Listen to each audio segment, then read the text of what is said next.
Bienvenidos una vez más a El Comentario, un programa realizado por Agustín Sancho Cubero. Este programa está disponible en YouTube y en las principales plataformas de podcasts. No te olvides de suscribirte, es gratis. A continuación empezamos el programa. La noche en Castellón tiene una textura diferente cuando se mira a través de los ojos de alguien que no pertenece del todo al mundo de los vivos, o al menos no al mundo de las normas y la empatía que rigen a la mayoría de los hombres. Joaquín Ferrándiz Ventura caminaba por esa línea difusa, esa frontera invisible que separa al ciudadano ejemplar del monstruo que habita bajo la piel. Todo comenzó mucho antes de que el terror se apoderara de la provincia, antes de que los nombres de las muchachas se convirtieran en titulares de prensa y en luto compartido. La historia se remonta a finales de la década de los 80, cuando el impulso, esa voz oscura que susurraba en la base de su cráneo, se hizo demasiado fuerte para ser ignorada.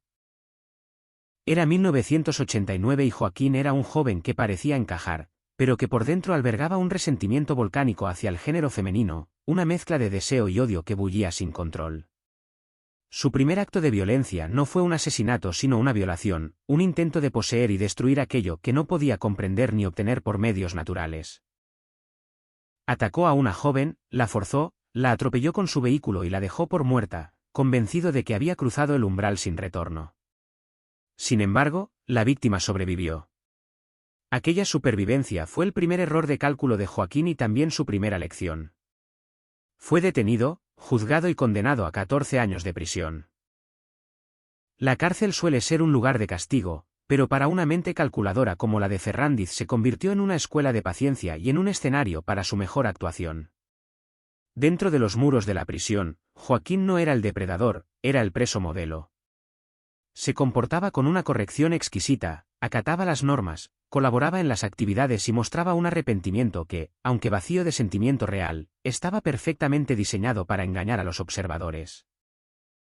Los psicólogos, esos guardianes de la mente humana que intentan descifrar lo indescifrable, vieron en él a un hombre reformado.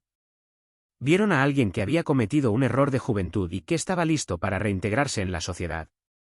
No vieron la oscuridad que se agazapaba detrás de sus ojos, esperando, madurando, perfeccionando sus métodos. Joaquín aprendió en prisión que la impulsividad era su enemiga.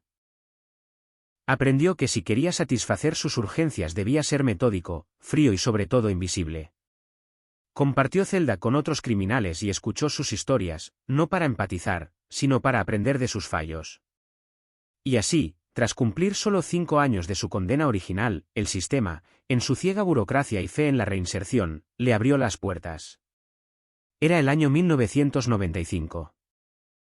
Joaquín Ferrándiz Ventura salió a la calle como un hombre libre, pero en realidad, lo que salió fue una bestia que había estado hibernando, hambrienta y ahora mucho más astuta.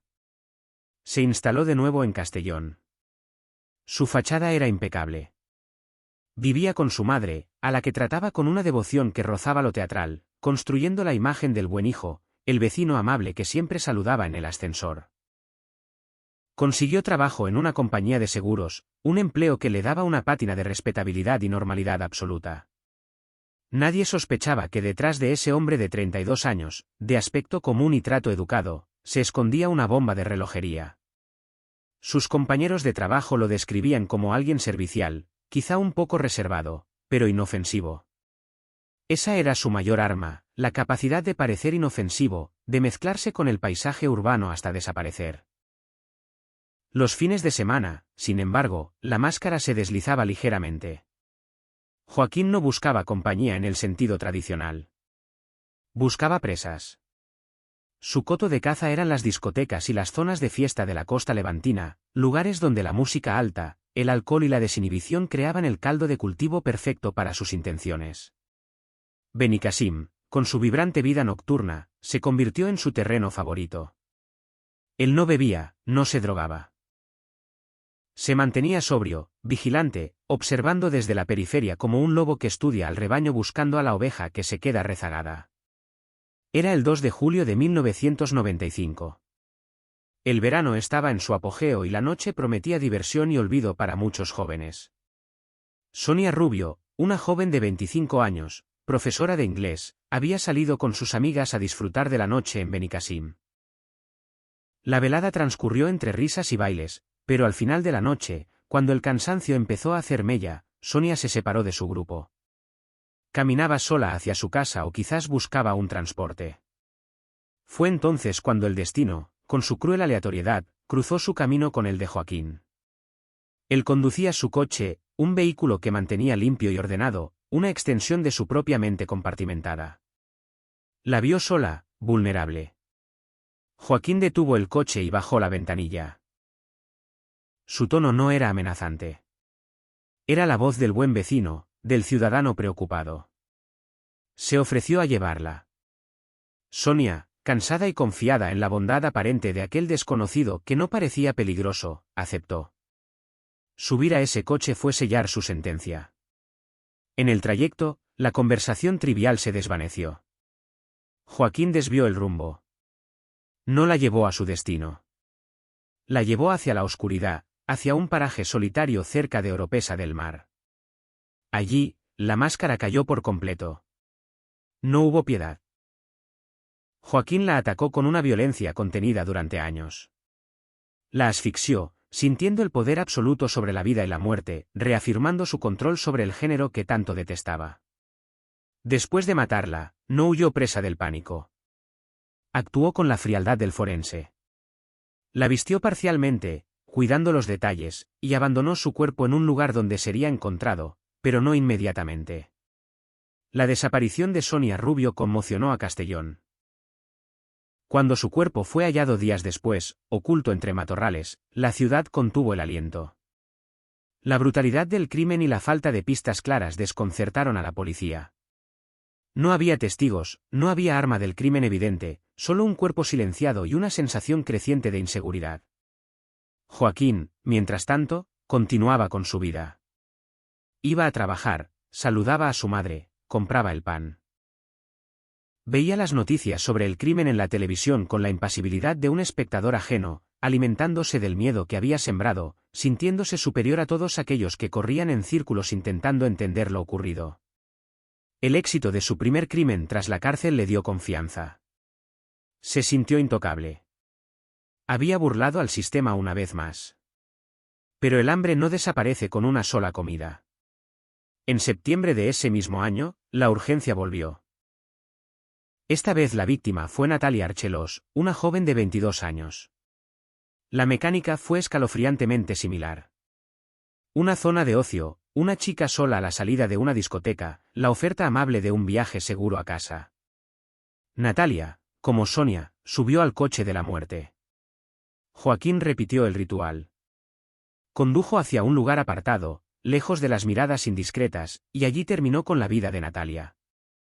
Su cuerpo apareció cerca del río Mijares. La sociedad de Castellón entró en pánico. Dos chicas jóvenes, asesinadas en circunstancias similares en tan poco tiempo. La prensa empezó a hablar de un asesino en serie, aunque las autoridades pedían cautela para no desatar la histeria. Pero el miedo es libre y se extendía como una mancha de aceite. Las chicas ya no querían volver solas a casa. Los padres esperaban despiertos hasta el amanecer. Y en medio de ese terror colectivo, Joaquín Ferrandiz seguía siendo el empleado modelo de la aseguradora, el hombre invisible. Joaquín perfeccionaba su técnica. Sabía que no debía dejar rastros biológicos. Era cuidadoso. Limpiaba su coche obsesivamente. No dejaba huellas dactilares obvias.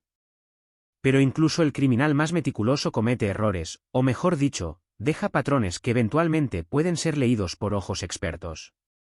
La Guardia Civil empezó a conectar los puntos. El perfil geográfico, el tipo de víctima, el modus operandi. Se dieron cuenta de que no eran crímenes aislados. Había un depredador suelto y era local. Conocía el terreno, conocía las carreteras secundarias, sabía dónde esconderse. Pasó un tiempo. Joaquín, paciente, esperó. Sabía que la policía estaba alerta. Pero en 1996, la bestia reclamó su tributo de nuevo.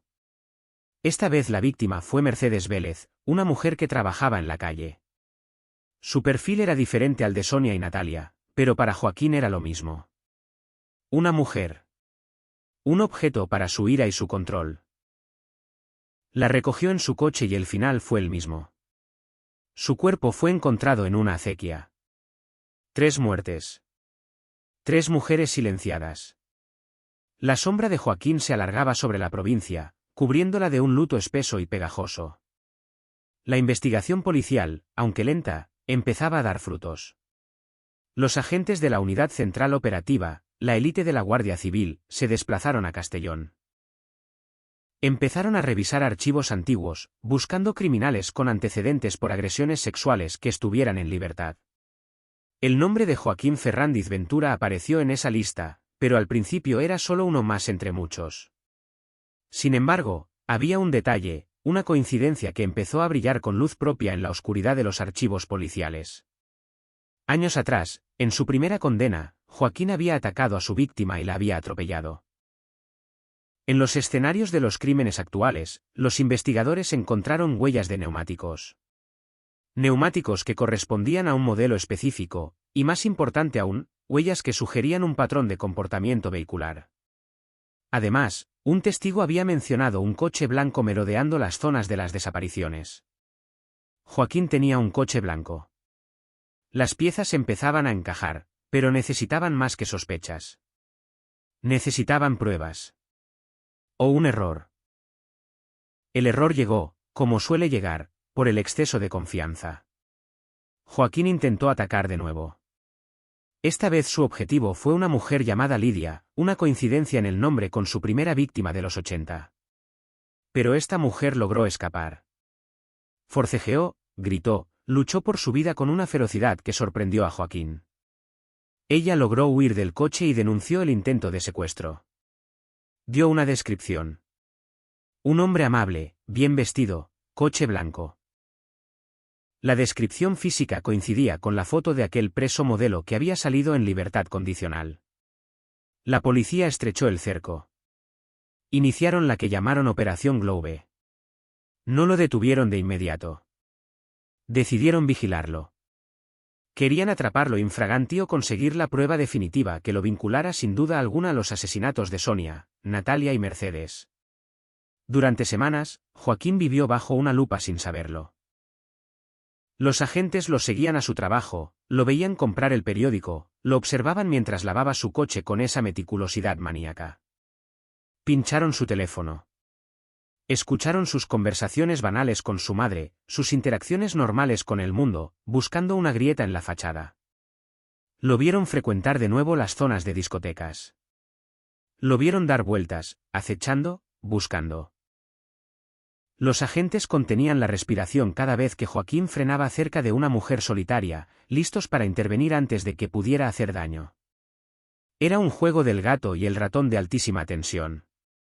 Joaquín se sentía observado, su instinto animal le advertía de que algo había cambiado en el aire, pero su arrogancia le decía que era más listo que ellos.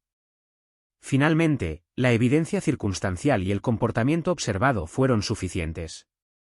No podían arriesgarse a que matara de nuevo. En 1998, la Guardia Civil decidió actuar.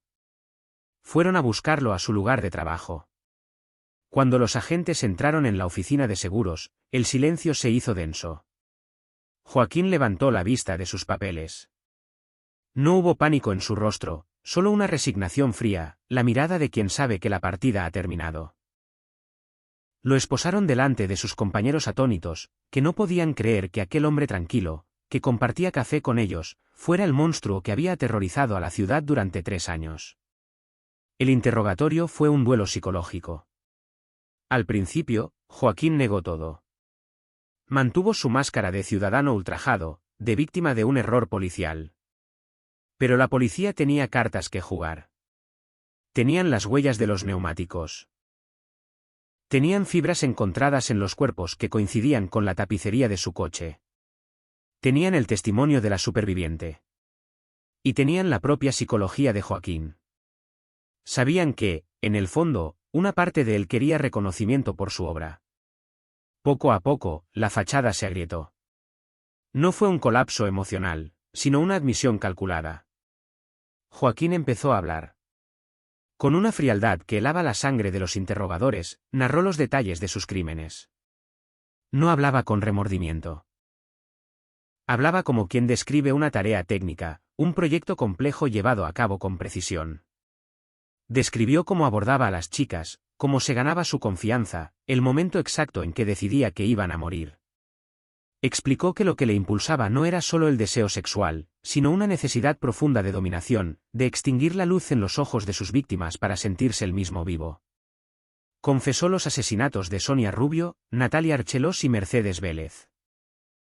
Dio detalles que solo el asesino podía saber, ubicaciones exactas, posiciones de los cuerpos, la ropa que llevaban. Cada palabra era un clavo más en su ataúd judicial, pero también una confirmación del horror puro que había habitado entre los vecinos de Castellón. La noticia de su detención y confesión cayó como una bomba. La madre de Joaquín, esa mujer que lo había acogido y cuidado, se derrumbó ante la realidad de que había estado durmiendo bajo el mismo techo que un asesino múltiple. Los compañeros de trabajo, los vecinos, todos se preguntaban cómo no lo habían visto, cómo el mal puede disfrazarse tan perfectamente de normalidad. El juicio fue un evento mediático. La sociedad exigía justicia, pero también respuestas. ¿Cómo era posible que un hombre condenado por una violación violenta hubiera salido tan pronto? ¿Cómo habían fallado los informes psicológicos? Joaquín se sentó en el banquillo, protegido por un cristal blindado, observando el dolor de las familias con una distancia clínica. Escuchó los testimonios, vio las fotos de sus atrocidades proyectadas en la sala. No mostró emoción. Mantuvo esa compostura de esfinge que lo había caracterizado siempre. Fue condenado. La sentencia sumaba 69 años de prisión. Esta vez, el sistema no tendría clemencia. No habría libertad condicional anticipada ni informes favorables que valieran. Joaquín Ferrándiz Ventura, el depredador de Castellón, volvía a la cárcel, esta vez para no salir en mucho tiempo. Se cerraron las puertas de acero detrás de él y el mundo exterior respiró aliviado, aunque la cicatriz quedaría para siempre.